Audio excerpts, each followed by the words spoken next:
अस्सलाम वालेकुम नाज़रीन। अब्दुल कय्यूम साहब स्वीडन से हमारे साथ हैं।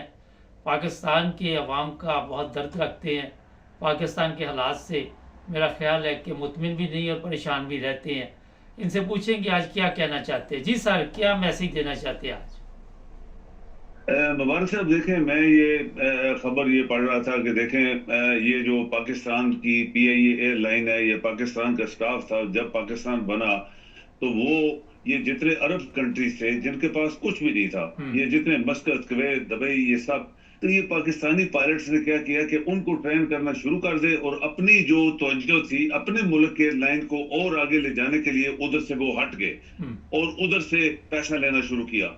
उसका रिजल्ट क्या निकला कि पीआईए बैठ गई और उनकी एयरलाइनें आज देखें दुनिया में जो दो चार बड़ी एयरलाइनें जब आता है उनका साल का रिजल्ट, तो उसमें दुबई होता है या कतर होता है हम्म। और या फिर सिंगापुर होती है। जी। जबकि पाकिस्तान की एयरलाइन टोटली क्रैश कर गई है और उसके बंदे जो है वो दूसरे मुल्कों में जब जाते हैं तो वापस ही नहीं आते। हम्म। ये हो रहा है हमारे मुल्क के साथ कि जब भी कोई मुल्क का अदारा या मुल्क के लोग अपने मुल्क के मफाद के लिए काम छोड़कर दूसरों के लिए काम करते हैं, दूसरे जगह जाके मुदाखलत करते हैं या उनकी मदद करते हैं, तो अपना उनका असाब का सारा क्लोज हो जाता है। लाइक वाइज मैं मिसाल ये लेके आया हूँ कि आर्मी का चीफ, आप देखें कि उसका काम है कि मुल्क की फौज जो है उसके ऊपर नजर रखना, उसको उसको डिफेंस जो है उसके स्ट्रांग बनाना और ये चीजें मुल्क की सरहद के लिए उसका काम है कि डिफेंस के बारे में सोचना। और जब वो अपने डिफेंस से हट के सियासतदानों में उलझ जाएगा और सियासत में हिस्सा लेना शुरू कर देगा, तो आप देख ले जो पाकिस्तान के ऑफिसर्स और जवानों के साथ हो रहा है हर रोज। ये मिसाल ऐसे है कि जब से ये कहनी आया इसने हजारों फौज के बंदे मरवाए, ऑफिसर्स मरवाए। इसके बाद ये बाजवा है, इसने हजारों बंदे मरवाए और ये तीसरा आ गया, इसने हजारों बंदे मरवा चुका है ये 2 साल के अंदर या 1.5 साल के अंदर। हम्म। तो ये होता है कि जब कोई महकमा अपने जिसके लिए उसको तनख्वाह मिलती है उसके ऊपर नजर हटा के दूसरी तरफ जाके हाथ पांव मारता है या टांगे अड़ाता है, तो उसका अपना जो महकमा होता है वो कमजोर तरीन हो जाता है। जैसे पीआईए हमारी खत्म हो गई, लोगों की एयरलाइंस आसमान पे चलेगी। इसी तरह आज डिफेंस के जो सरबरा बनता है वो सियासत में और अपनी मर्जी से बंदे घसीटना, सदर तुम बनोगे मैं बनाऊंगा।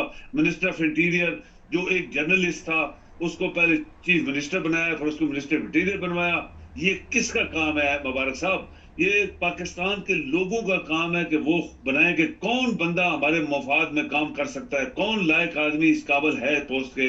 और ये जब डिफेंस के लोग या चीफ ऑफ आर्मी स्टाफ या उसके मिले हुए लोग जब ये काम करेंगे, तो आज देखें अफगानिस्तान जो है उसके साथ इन्होंने पंगा लिया, वो उधर से उन्होंने खूब गोले मारे, उधर से क्या कहते हैं वो तोपों से, और ये वो यानी एक एक्स्ट्रा जो है हमारे मुल्क के ऊपर टेंशन। पहले ही ये मुल्क जो है वो बेशुमार मुसीबतों में घिरा हुआ है और एक मुल्क के साथ फिर इन्होंने एक पंगा लिया और एक दुश्मनी अलग एक और दुश्मन बड़ा बना दिया। पहले भी दुश्मन है हमारे ईस्टर्न बॉर्डर पे, वेस्टर्न पे ये थे, वो भी बन गए, ईरानियन भी अंडरग्राउंड वो दुश्मन है पाकिस्तान के। ये ना सोचें कि वो जो छोटा मोटा मसला हुआ था उन्होंने सिर्फ एक टालने के लिए, लेकिन उसके लिए उन्होंने बड़े बड़े काम किए। रूस से बड़े बड़े हथियार मंगवाए और मिसाइल मंगवाए और सब कुछ किया, किसके लिए? पाकिस्तान के लिए। उनकी किसी के साथ दुश्मनी नहीं है। तो मुबारक साहब, जब मुल्क के अंदर के लोग कल एक बहुत बड़ा एक बड़ा लायक आदमी एक पाकिस्तान के बारे में बात कर रहा था कि पाकिस्तान का कोई भी अदारा जो है वो अपनी जानदारी से काम नहीं कर रहा, कोई भी अदारा, उसमें सब उसने गिने। उसने बोला डिफेंस भी है उसमें, फॉरेन मिनिस्ट्री भी है उसमें, एजुकेशन भी है उसमें, हर महकमा जो है पाकिस्तान का जो उनको टास्क दिया गया है मुल्क की तरफ से और जिसके लिए पाकिस्तान बिलियन डॉलर खर्च कर रहा है, वो अपने मुल्क के लिए काम नहीं कर रहे। तो जब कोई शख्स अपने मुल्क के लिए काम नहीं करेगा तो वो गद्दार होता है, फिर उसको कहते हैं गद्दार, गद्दारी कर रहा है अपने मुल्क के साथ। तो हमारे मुल्क के साथ जो कुछ हो रहा है आज, जो हुकूमत कैसे बनी है, किस तरह लोगों की सीटें तोड़ी फोड़ी गई, अपनी मर्जी से बंदों को बनवाया गया और और इनकी मर्जी से जो लोग जीते थे उनको जेलों में घसीटा गया। तो मुबारक साहब, ये जो बात है कि पाकिस्तान आज तक नहीं चला, ये बड़े बड़े लोग कह रहे हैं और हम भी यही कह रहे हैं कि पाकिस्तान ना चला है ना चलेगा अगर ये इसका तोड़ ना किया गया।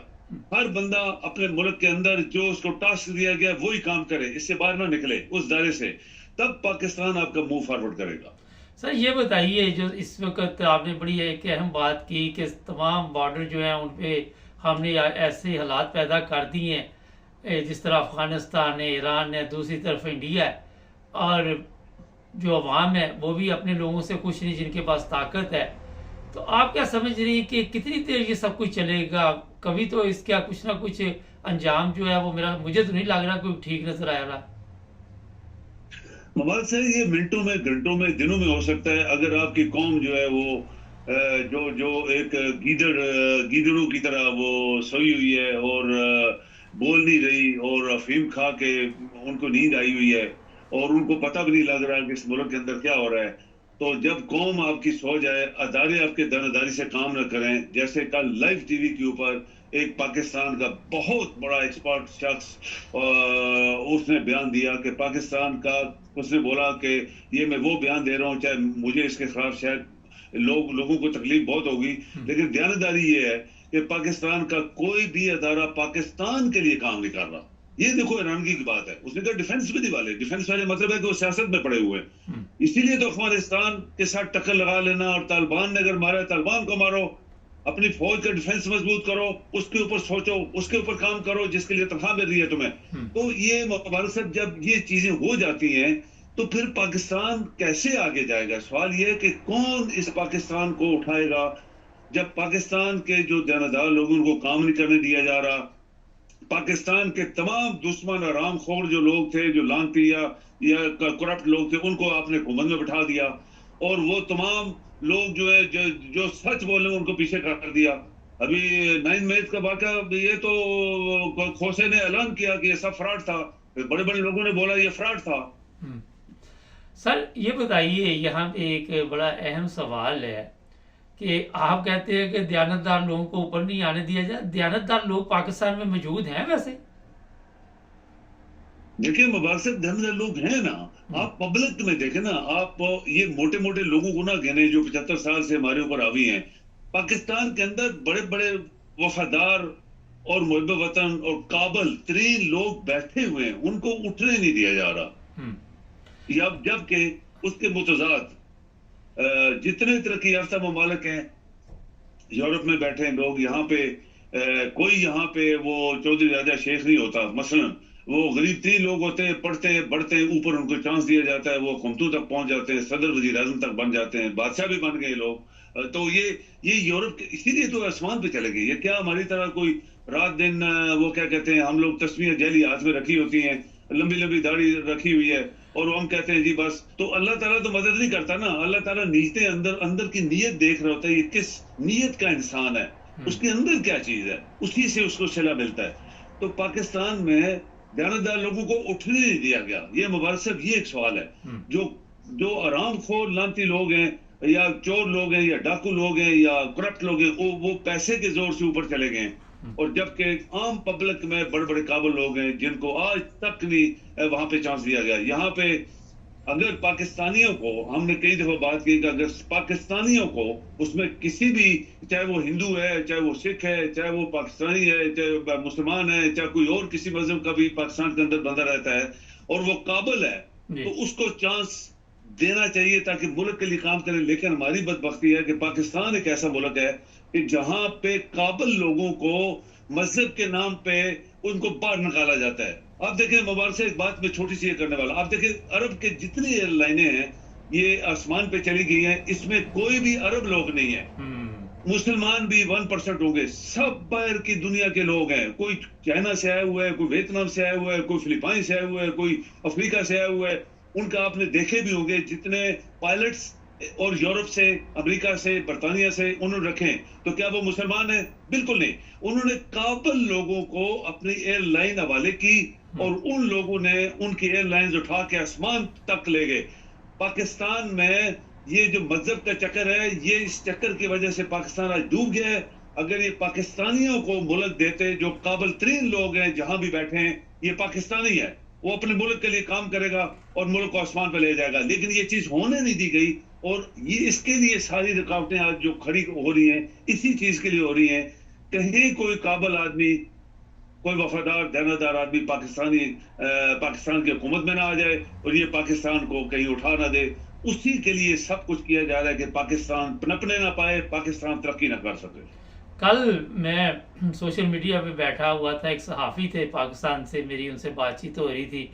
वो कहने लगे जनाब ये जो पाकिस्तान है इसमें जो सबसे बड़ी प्रॉब्लम है कि कानून नाम की कोई चीज़ नहीं, और जिसको ये चाहते उठा लेते। जहाँ तक आपने मज़हब की बात सर की, तो जब तक हम कोई चार नारे ना लगा लें, लोगों को जहन्नम में ना भेजे, किसी को जन्नत में ना भेजे, हमारी बात ही नहीं कोई सुनता वहाँ पे। ये देखिए, मैं आपको बताऊं मुबारक सर, ये वो जनवर टाइप जो लोग होते हैं, आप उनकी शक्लें देखें जो इस तरह की बातें करते हैं, आप उनकी तालीम देखें, आप उनके रैंक्स देखें, उनका स्टेटस देखें, ये जीरो लोग होते हैं जो इस तरह की यानी गिरी हुई बातें करना, बजाय इसके कि कोई ऐसी बात करना जिससे माहौल अच्छा हो बने, या अपने स्टेटस से ऊपर बात ना करे वो, ये सब गिरे हुए लोग होते हैं। मैंने बहुत सारे लोग देखे, उनकी शक्लें देखें तो एनिमल्स लाइक एनिमल्स होती हैं। तो वो इस तरह के मजहब के नाम को करते हैं, उनको खुद मजहब का पता नहीं है कि इस्लाम क्या चीज़ है या बाकी मजहब क्या चीज़ है। हम तो पाकिस्तान में सब मुसलमान हैं, जो अल्लाह ताला का कुरान पढ़ता है, जो अल्लाह ताला की नमाजें पढ़ता है, जो अल्लाह ताला के रोजे रखता है, जो अल्लाह ताला के हज उम्रे करता है, जो हुक्म दिया गया है अपनी अपनी ताकत या क्या कहेंगे उस के बसात के मुताबिक, वो मुसलमान लोग हैं, रात दिन अल्लाह की इबादत करते हैं, सजदे करते हैं मस्जिदों में जाके। तो उनको कौन कह सकता है ये मुसलमान नहीं है? ये वो लोग कहते हैं जो वो लानती लोग हैं, इनके ऊपर अल्लाह की लानत होती है, खुद तो कर नहीं सकते, दूसरों को उनको बदनाम करना, उनको नीचे लेके जाना, उनके खिलाफ प्रोपेगेंडे करना, ये इस्लाम के खिलाफ है। बिल्कुल इस्लाम के खिलाफ। तो यहाँ तक आ गया, अगर आपके सामने कोई यानी मुशरिक भी आ जाए तो उसके खिलाफ बात नहीं करनी, उसके सामने उसके खिलाफ बात नहीं करनी, ये इस्लाम है। तो हमारे तो मुसलमानों के खिलाफ, तुम जन्नत में, मैं जन्नत में, पीर सारे जन्नत में, बाकी लोग जहन्नम में, जो कि है ही मुशरिक है। तो ये मुबारक साहब बदबख्ती है हमारी। चलें, बहुत शुक्रिया सर जी, थैंक यू। नहीं, पीर सारे जन्नत में, ठीक बात कही। वो पीर सारा दिन जन्नत की टिकटें देते रहते हैं। यहाँ यूरोप में आप देख रहे कोई ऐसी चीज़ नहीं है। आज अगर सबसे बड़ा पीर है मेरे ख्याल में दुनिया का, तो गूगल है। वो आपको काफ़ी रहनुमाई देता कि आपने रास्ता कौन सा अख्तियार करना है, उसमें हर चीज़ आपको मिल जाती है। मगर जो अल्लाह ताला के मामलात है वो अल्लाह ताला बेहतर जानता है। ये दुनिया के मामलात की मैं बात कर रहा हूँ। नहीं, हमारे चैनल को सब्सक्राइब करें यूट्यूब से। खुदा हाफ़िज़। अभी थोड़ी देर तक ये प्रोग्राम हमारा देखेंगे, और टिकटॉक पे भी मैं 2-4 मिनट मौजूद हूँ। देखते हैं किसी ने कोई सवाल करना हो तो। अपना ख्याल रखें। अल्लाह हाफ़िज़।